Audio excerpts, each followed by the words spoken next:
Septembre 1914, les Allemands sont au nord de Paris.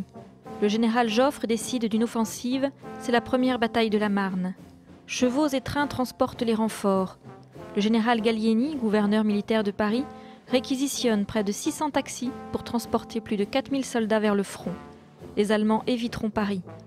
Septembre 2014, le ministère de la Défense, la compagnie Alpha Taxi Gescope et la mairie de Paris honorent la mémoire des chauffeurs de taxi et des combattants de la Grande Guerre.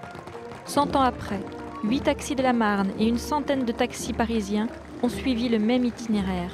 Le convoi de ce matin, il est symbolique, tout autant que celui du 6 septembre 1914 l'a été. Les taxis de la Marne n'ont pas changé le cours de la bataille. Mais ils ont changé bien plus, ils ont changé le cours de la guerre. Ils sont le visage de l'espoir revenu, ils sont le symbole de la défaite évitée. C'est ces taxis parisiens qui ont été réquisitionnés le 6 et 7 septembre 1914 pour emmener les troupes au front. C'est fait pour rouler 25-30 km/h grand maximum sur les grands boulevards parisiens. Les grands boulevards, ils les quitteront pour prendre la Nationale 2 en direction de la Picardie. Dépannage et ravitaillement du convoi seront assurés par des unités du service automobile des armées, aujourd'hui la première brigade logistique. La mission des taxis durera 48 heures.